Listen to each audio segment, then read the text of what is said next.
Morning civil engineers. Bar bending schedule और OHT में बोलूं तो ओएचटी की सीरीज में हमने आपको basic of bar bending schedule, volume, सभी प्रकार के वॉल्यूम निकालना बताया पार्ट टू पार्ट। और आज मैंने सबसे पहले basic of bar bending schedule बताया, इसके बाद format of bar bending schedule बताया, क्वांटिटी कैलकुलेशन में पहले ही बता चुका हूं, और raft foundation, column bracing, bottom down की वॉल्यूम कैलकुलेशन, कॉनिकल वॉल उसका वॉल्यूम कैलकुलेशन, कंक्रीट का कितना कास्टिंग लगती है, सिलेंड्रिकल वॉल, वॉकवे की कटिंग लेंथ कैसे निकालते हैं उसका कैलकुलेशन, वॉल्यूम ऑफ स्टेयरकेस का आज हम इसी सीरीज में बात करने वाले। स्टेयरकेस का कंक्रीट निकालने में लोगों को बड़ी आसानी होती है, स्पेशली स्टेयरकेस के लिए। इसमें कुछ पार्ट होते हैं उसको हमें समझना होता है। इसका मैं पार्ट टू पार्ट डिस्कस करने वाला हूं और डिटेल में डिस्कस करने वाला हूं, इसलिए बने रहना है आपको आखिरी तक।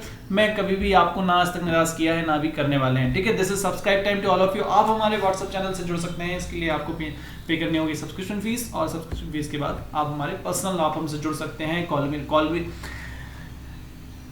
कॉल मी रिक्वेस्ट राइज कर सकते हैं। चलिए शुरू करते हैं। एक हमने ओएचटी पकड़ी, उसको एक पार्ट टू पार्ट करके सारा कुछ मैंने बताने की कोशिश की। इसका लेआउट कैसे करते हैं, कॉलम कॉन्सेप्ट ऑफ ओवरलैपिंग क्या है, नॉन ओवरलैपिंग जॉन क्या है, लैपिंग जॉन क्या है, कॉलम डिटेल्स, हूप रेनफोर्समेंट का overlapping, concept of hoop reinforcement कैसे ओवरलैप करते हैं, हूप रेनफोर्समेंट होता क्या है, बॉटम डाउन का कास्टिंग कंक्रीट कैसे निकालते हैं, कुछ उसके रिलेशंस, उसकी ज्योमेट्रिकल रिलेशंस की बात की, कॉनिकल वॉल को भी डिटेल से समझाया। ये सब चीजें बताने के बाद आज मैं बात करने वाला हूं वॉल्यूम ऑफ स्टेयरकेस। सबसे पहले तो ड्राइंग समझना होगा कि ड्राइंग में कुछ इस तरह के प्लान्स दिए होते हैं, प्लान एट जीरो, जहां से आपको निकालना होता है। ये इस तरह से परपेंडिकुलरली बाहर निकलता है और ये गोल गोल घूमता है। और ये वॉल्यूम ऑफ स्टेयरकेस में आपके लिए कुछ लैंडिंग बीम्स होती हैं, SB1 SB2, जैसे ये प्लान 04।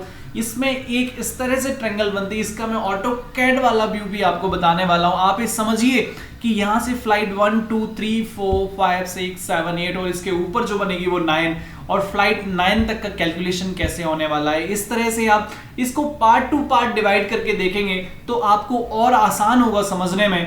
कि देखिए ये चीज है, इसमें बेस्ट लेवल है। मैं आपको दिखाना चाहता हूं कुछ ऑटोकैड का व्यू मैंने आपके लिए बनाया है, वो आपको बिल्कुल आसान कर देगा। चलिए चलते हैं। मैं वॉल्यूम कैलकुलेशन की सीट मेरे सामने है, पूरी की पूरी सीट लेके आया हूं, शुरू से आखिरी तक मैं डिटेल से समझाने वाला हूं, इसलिए आपको बने रहना है आखिरी तक। और मैं आपको सबसे पहले बताना चाहता हूं कि इसकी स्टेयरकेस का फिनोमिना कैसे होता है, कैसे आप इसको समझेंगे।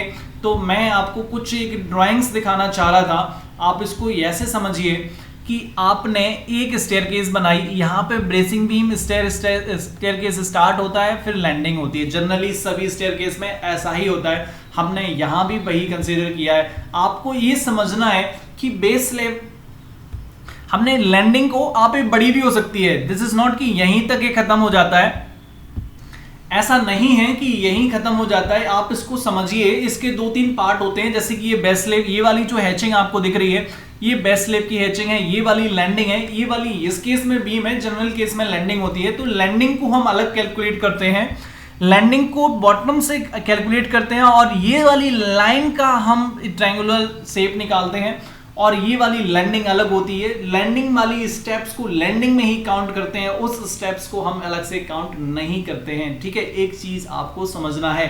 और क्या बेस स्लैब रेक्टेंगुलर है, क्या बेस स्लैब रेक्टेंगुलर है, कौन सा शेप होता है, तो आपको समझने की कोशिश मैं समझाने की कोशिश करूंगा एक छोटे से एग्जांपल के साथ में। कि आपने रोम्बस देखा है, क्या आप पैरेललोग्राम देखा है? ज्योमेट्री के नाम से तो आप जानते होंगे। पैरेललोग्राम में उसके आमने सामने की डायरेक्शन सेम होती हैं। वही मैं ऑटोकैड में दिखाना चाह रहा हूं कि बेस स्लैब एक पैरेललोग्राम का सेक्शन होता है। रेक्टेंगुलर तो होता नहीं, क्योंकि 90 डिग्री तो बन ही नहीं रहा। तो आप बोलोगे सर रेक्टेंगुलर तो है ही नहीं, लेकिन आप पैरेललोग्राम को यदि आप कंसीडर करेंगे, आप यदि पैरेललोग्राम की ज्योमेट्री शेप देखेंगे तो आपको बेस स्लैब के इस वाले सेक्शन से होते हुए दिखेगी। जैसे ये वाला यहाँ से, ये यहाँ से, और ये स्क्वायर, ये 2795 2795, ये आमने सामने की भुजाएं बराबर हैं, ये यहाँ से यहाँ तक बराबर है, मतलब ये पैरेललोग्राम बन गया। पैरेललोग्राम बन गया तो हमें इंक्लाइंड बेस लेंथ चाहिए और इसकी परपेंडिकुलर हाइट चाहिए। परपेंडिकुलर हाइट बेस स्लैब की थिकनेस है 0.15 और 0.175, 2 थिकनेस है इसमें। तो ये चीज समझ में आती है। फ्लाइट को कैसे इसको अलग अलग बाइफरकेट किया, लोग नहीं बताएंगे सर, पता सभी ने मैनुअल कैलकुलेशन किया है, कोई नहीं बताएगा कि वेस्ट स्लैब का जो थिकनेस है, सेक्शनल एरिया है, वो पैरेललोग्राम से होगा, कहीं किसी ने नहीं बताया, क्योंकि लोग इतने डिटेल में जाते ही नहीं है। हम इसी चीज को बड़ी डिटेल में बताने वाले हैं, आपको इस आखिरी तक बने रहना है। देखिए मैंने स्टेयरकेस को स्टडी किया, फ्लाइट 1 में आपको लेके जाऊं, मैं फ्लाइट 1 में दिखाना चाहूंगा, मैं लैंडिंग है, बीम है, तो और बेस स्लैब है, स्टेप्स हैं, लैंडिंग है, तो आप ये नहीं जानना चाहेंगे कि ये किस तरह की लैंडिंग बनती है? आप देखेंगे इस तरह से आपका एक OST है, इसमें 1 मीटर का मैंने लैंडिंग बीम्स निकाली और वहां से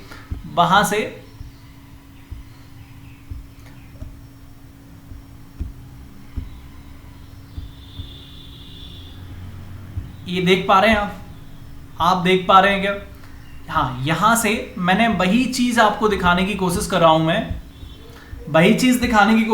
मैं, कि ये चीज देखिए, ये यहां से तो ब्रेशिंग बीम निकल जाती है बाहर की तरफ, लेकिन इतना रोटेट होकर के वापस ऊपर चला जाता है, इतना रोटेट होकर वापस ऊपर की तरफ चला जाता है, इतना रोटेट होकर बाहर ऊपर की तरफ चला जाता है। लैंडिंग में 2 ट्रायंगुलर स्टेप्स बनती हैं, उसका भी आपको ध्यान रखना है। लैंडिंग में 2 ट्रायंगुलर स्टेप्स बनती हैं, उसकी भी डायमेंशन एज यूजुअल बराबर ये 387 और 341, ये यहाँ पे 339 आया है, ये 341 यहाँ पे है और 387 है। ये कैलकुलेशन समझ में आता है।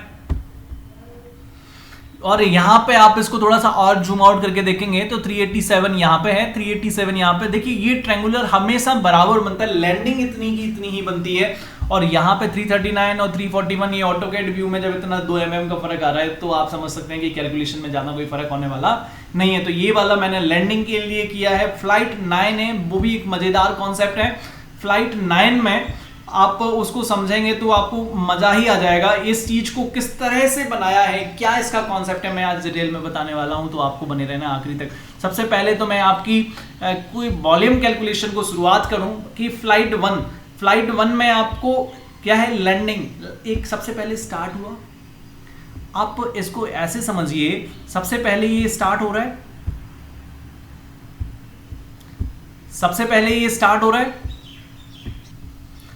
0 से स्टार्ट हुआ। यहां से यही वाला जो बीम है वो मैंने यहाँ पे ऑटोकैड व्यू में इसको और आसानी से दिखाया है। मैंने बेस स्लैब को कहां से ये पैरेललोग्राम बनता है वो वाला कैलकुलेशन है। इस वाले पार्ट को बहुत नेग्लिजिबल होता है, 0.03 इसका सेक्शनल एरिया है। आप इसका वॉल्यूम कितना भी 1 मीटर में कोई फर्क नहीं पड़ने वाला, इसलिए इसको कभी भी मैनुअल कैलकुलेशन में तो आप फाइंड आउट ही नहीं कर पाएंगे कि हम कौन सा वाला एरिया कैलकुलेट नहीं कर रहे हैं। लेकिन आपको मोस्ट जो प्रोबेबल है, सबसे नियरेस्ट आप वहां तक पहुंच जाएंगे। तो मैंने यही किया कि लैंडिंग बीम, ये SB1 मैंने अभी थोड़ी देर पहले आपको बताया 0.3 by 0.45 का है, 0.3 by 0.5 का सेक्शन है, 1 मीटर की लेंथ है, ये लैंडिंग बीम हो गई। बेस स्लैब समझ में आ रहा है, 2.795 मैंने पकड़ा। कैलकुलेशन आप समझ के करना, आप मैनुअल करना चाहो तो करना, आप 2250 और हाइट 1634 समझना। आपको यहां से यहां तक का ट्रायंगुलर ले रहे हैं, आप ये वाला भी लेंगे तो भी आपको बराबर ही मिलेगा, बट आप एज यूजुअल ये वाला लाइन कैलकुलेट करते हैं, यहां से यहां तक का लाइन कैलकुलेट करते हैं, ना कि ये वाला।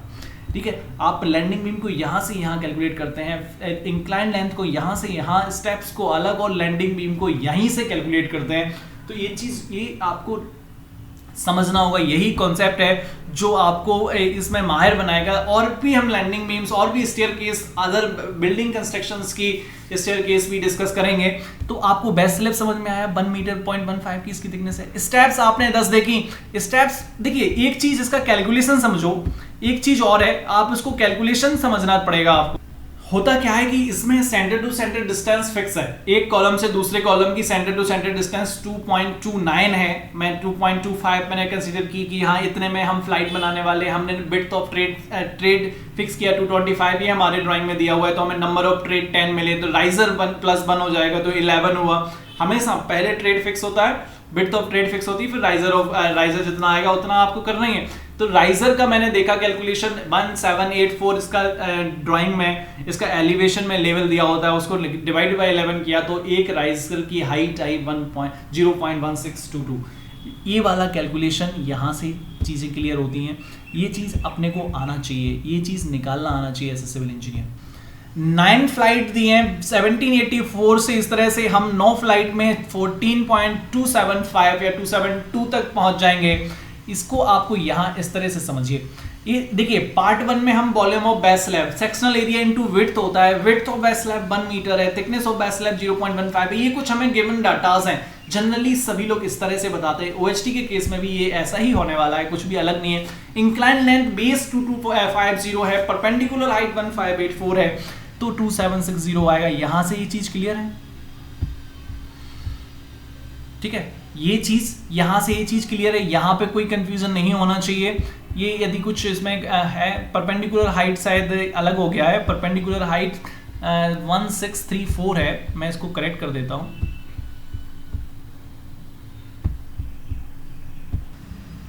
ये चीज आपका सेक्शनल एरिया होगा, area of parallelogram base into height होता है, इंक्लाइन लेंथ और थिकनेस बराबर है, बेस इंक्लाइन लेंथ है, height thickness of base slab है, ये वाला एरिया हो गया। विड्थ आपको पता है तो एरिया निकला, एरिया इनटू विड्थ का वॉल्यूम निकला है, यहां कोई दिक्कत। तो स्टेप्स आप देखना चाहोगे, स्टेप्स कैसे निकालना है, स्टेप्स को आपको समझना होगा कि ये वाला एक ट्रायंगल, राइट एंगल ट्रायंगल ही तो है, एक ट्रायंगल तो है, half into base into height, half of base into height, base आपका ट्रेड एक राइज से मल्टीप्लाई करके हाफ से मल्टीप्लाई और विड्थ ऑफ लेंथ का मल्टीप्लाई करोगे तो स्टेप्स निकला। देखिए यहाँ पे भी मैं आपको अच्छे से बता रहा हूँ, ये देखिए मैंने थिकनेस निकाली, स्टेप्स निकाली 0.5 बेस इनटू हाइट, 8 वाला हमारा ट्रेड की विड्थ है, ये राइजर की विड्थ है, राइजर की हाइट है, तो यहाँ से ये निकला, ये एरिया है, इसका मल्टीप्लाई 1 से किया तो यहाँ पे क्वांटिटी निकल आई, विड्थ 1 है। और आपको लैंडिंग में मैंने आपको भी दिखाया, लैंडिंग में मैंने ऑटोकैड प्लान में भी आपको दिखाया कि ये 387 और यहाँ पे भी एक राइट एंगल ट्रायंगल बना, half of base into height, ये प्लान का एरिया निकाल लिया, थिकनेस से मल्टीप्लाई किया तो यहाँ से भी वॉल्यूम निकल आया ये। और लैंडिंग में हमारे 3 पार्ट, एक तो लैंडिंग पूरी बीम है 300/500 और ये वाले 2 पार्ट हैं, half of base into height से, half of base into height into thickness से किया, तो यहाँ पे ये चीज़ फ्लाइट 1 में निकली। फ्लाइट 2 to 8 टिपिकल सेक्शंस हैं, तो ये भी 1 to 8 ही टिपिकल सेक्शन थे, बस इसकी स्टेप्स को हमने 10 से मल्टीप्लाई के लिए 7 नंबर किया। लेकिन आखिरी में जब आप इसकी लैंडिंग बनाएंगे तो आपको एक अलग ही प्लान दिखेगा, ये चीज़ आपको देखना होगा। फ्लाइट 9 थोड़ी सी समझने वाली है, जो देखिए फ्लाइट 9 में आपको दिखा रहा हूँ, फ्लाइट 9 थोड़ा सा समझने लायक मामला है यहाँ का। ये चीज़ देखिए कि यहाँ से ये सारी चीज़ यहाँ गई, इसकी विड्थ थिकनेस, ये सब चीज़ें समझनी होंगी, ये चीज़ आपको जानना होगा, समझना होगा। देखिए फ्लाइट 9 आप देख सकते हैं इसको, यहाँ से ये फ्लाइट 8 का बीम है और यहाँ से ये सीधा स्ट्रेट चला गया बाहर की तरफ, ये 2250 है, एक ये प्लेटफॉर्म है 2500 का, एक प्लेटफॉर्म ऊपर की तरफ बनता है 17.875 में, 17.875 में आप इसको समझिए, 17.875 में एक प्लेटफॉर्म बन रहा है, ये प्लेटफॉर्म की थिकनेस निकाली होगी, एक कटआउट बन रहा है 1510/1 मीटर का, ये 3 बीम है, इस तरह का प्लेटफॉर्म का पूरा सिनारियो है। ये डॉट ये नीचे है, इस लेवल पे आपको ये चीज़ दिखने वाली है, ये कटआउट से नीचे का पोर्शन दिख रहा है, ये हिडन पार्ट है, मतलब यहाँ पे आपको दिख नहीं रहा है, सिर्फ दिखाने की कोशिश की जा रही है कि इसके नीचे कुछ है। और ये वाला एक प्लेटफॉर्म है, इस तरह के प्लेटफॉर्म की आपको एरिया निकालना होता है, स्टेयरकेस का ही पार्ट माना जाएगा, हम इसको स्टेयरकेस के साथ ही कैलकुलेट करने वाले हैं।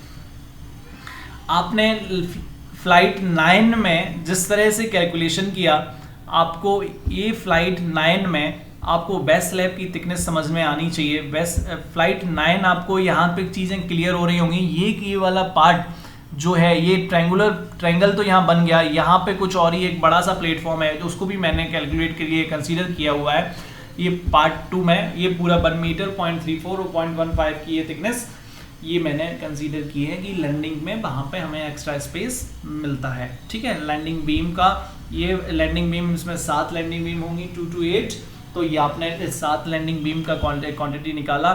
देखिए SB 1.35.5 है, तो 0.35.5 का सेक्शन मैंने निकाल लिया। फ्लाइट 9 का कैलकुलेशन में बेस स्लैब आपको है, बेस स्लैब का मैं आपको दिखा रहा हूँ, आपको ऑटोकैड व्यू।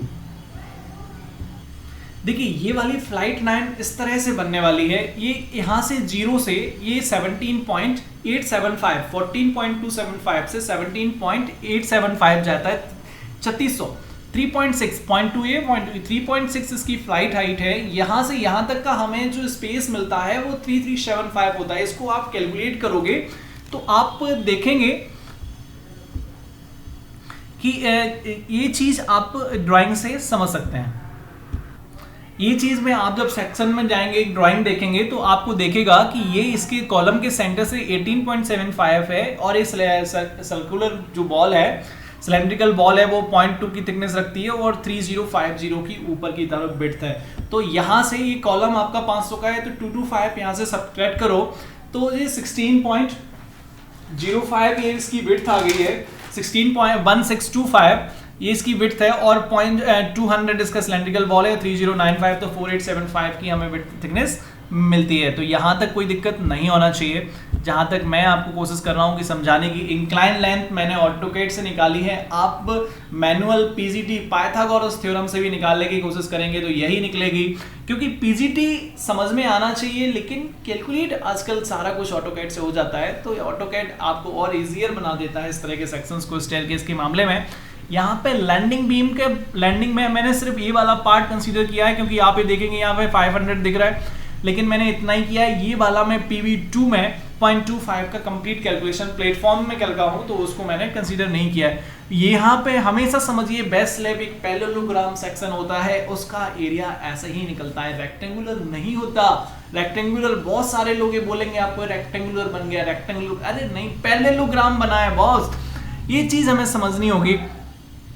और यहाँ वाला सेक्शंस वेरी नेग्लिजिबल है, ये कभी भी मैनुअल नहीं करते हैं। यदि आप सेक्शनल एरिया देखेंगे तो वेरी लिटिल 0.03 के आसपास का सेक्शनल एरिया आ रहा था, तो इसका यदि 1 से करेंगे तो 0.03 ही इंपैक्ट करेगा, तो वो आप इसको नेग्लिजिबल आप कंसीडर कर सकते हैं। स्टेप्स आपको दिख रही हैं, 17 स्टेप्स आप यहाँ पे बना रहे हैं, काउंट कर सकते हैं 1 2 3 4 5 6 7 8 9 10 11 12 13 14 15 16 और 17 18 ये वाला है। 18 आप भी समझेंगे 3600 है तो क्या 18 राइजर आएंगे, लेकिन 18 राइजर को लैंडिंग के साथ कैलकुलेट कर रहे हैं, इसकी लैंडिंग अलग कैलकुलेट कर रहे हैं। तो ये चीज आपको समझनी होगी। ये वाली लैंडिंग हम फ्लाइट 9 में ले चुके हैं, इसलिए इस लैंडिंग का कैलकुलेशन यहाँ नहीं है। और ऊपर एक प्लेटफॉर्म बन रहा है तो उस प्लेटफॉर्म का कैलकुलेशन भी हम ले रहे हैं। मैं सीधा गया, मैंने कहा मुझे प्लेटफॉर्म बनाना है, प्लेटफॉर्म का साइज बताइए। प्लेटफॉर्म का साइज, तो ये प्लेटफॉर्म आप देख सकते हैं, प्लेटफॉर्म यही वाला प्लेटफॉर्म है। ये आपने इसको, मैंने ये वाला यहां से, मैंने प्लेटफॉर्म यही कंसीडर किया है। देखिए ये वाला प्लेटफॉर्म यहां से तो नहीं बन रहा, डायमेंशन यहां से जरूर दिए, लेकिन प्लेटफॉर्म बन रहा है ये वॉक बे के बाहर निकलने के बाद। तो ये वाला 1500 का कटआउट है, 1500 का कटआउट और एक 500 का, ये 2050 और ये वाला पूरा का पूरा 2500, ये वाला पूरा का पूरा एक कटआउट बन रहा है, एक प्लेटफॉर्म बन रहा है। तो मैंने इस प्लेटफॉर्म को कंसीडर कर लिया, ठीक है। मैंने इस प्लेटफॉर्म को कंसीडर 2.05 मल्टीप्लाइड बाय 2.5, थिकनेस इसकी 0.15 है। यहां से ये चीज कंसीडर करने के बाद में एक कटआउट है, ये 1550 प्लस 250 उसकी एक लैंडिंग है। लैंडिंग को भी हमने 250 ऐड कर लिया, 1550 plus 250, 1550 plus 250 is equal to 180 ये डिडक्शन आपका एक कंसीडर कर लिया है। और लैंडिंग की बीम, अब प्लेटफॉर्म में कुछ बीम्स हैं, PV1 है तो 3 PV1 है। ये मैंने आपको अभी, आप देखोगे तो आपको समझ भी आएगा कि एक PV1 है, इसकी मैंने इस प्लेटफॉर्म को डिडक्शन में लिया है, एयर का प्लेटफॉर्म। और ये वाला यहाँ से, मैं आपको यहाँ से दिखाऊं तो 1550 यहाँ से है और बीम में 250 मैंने पकड़ा तो 1800 की बीम पकड़ी है। देखिए एरिया कैलकुलेशन में ध्यान रखो, जब हमने ऊपर का प्लेटफॉर्म कर लिया है तो थिकनेस हमें भले ही 0.3 बाई 0.5 की हो, लेकिन फिर आपके लिए उतना बचता नहीं है। 0.35 का थिकनेस है, सेक्शनल थिकनेस है PV1 का 0.25 बाई 0.35 और 1.5 आपने ऊपर दे दिया तो 0.2 ये बचता है। ये मैंने यहाँ से कंसीडर किया हुआ है, मैंने यहाँ से, ये आप यहाँ से देख सकते हैं, ये एक वाली ये बॉटम रिंग बीम का सेक्शन है। आप इसको यहाँ से देखोगे तो आपको क्लियर होगा। ड्राइंग का कंप्लीट सेट आप जब एक साथ स्टडी करेंगे, ये 400 की एक बॉटम रिंग बीम है, यहाँ से आप इसको, ये कंप्लीट PV1 दिख रहा है सामने से, ये डॉटेड लाइन। और मैंने डिडक्शन के लिए एक वॉक बे का ये वाला पार्ट मैंने ये कंसीडर किया है, ये वाला यहाँ से मैंने इसको 200 इसको हटा ही दिया तो 2850 से कैलकुलेट किया है। तो हम मोर एक्यूरेट हैं, 2850 है, 0.25 मैंने वहाँ से सब्ट्रैक्ट कर दिया बाहर की तरफ से। क्योंकि वो ऊपर वो PV2 का हिस्सा है, उसके लिए मैंने इसको 2600 रखा है। डिडक्शन 200 का 1 मीटर का वॉकवे है, लेकिन एक बॉटम रिंग बीम का 0.2 भी कंसीडर है, तो उसकी वजह से इसको 0.8 रखा है। 0.25 और 0.15 वॉकवे की थिकनेस है, तो उसको मैंने किया हुआ है और PV2 को कैलकुलेशन में लिया है। 2.5 आपको ये दिख ही रहा था, तो 2.5 मैंने पूरा का पूरा कंसीडर किया है और 0.25 बाई 0.35 इसको भी मैंने कैलकुलेशन में ले लिया है। आई थिंक सो कि पूरा का पूरा प्लेटफॉर्म 8.79 में पूरी की पूरी स्टेयरकेस बन जानी चाहिए, इसमें कहीं कोई दौरा नहीं है। कहीं भी कोई कंफ्यूजन हो आप मुझे कमेंट कर सकते हैं, और आशा करते हैं कि आपको सेशन में मजा आया होगा, अच्छा लगा हो तो दोस्तों के साथ शेयर करो, सब्सक्राइब करो और मेंबरशिप लेके मुझसे डायरेक्टली जुड़ो और आपने अपने सारे डाउट्स मुझसे पूछो कॉल मी रिक्वेस्ट राइज करके। Thank you, tata bye bye.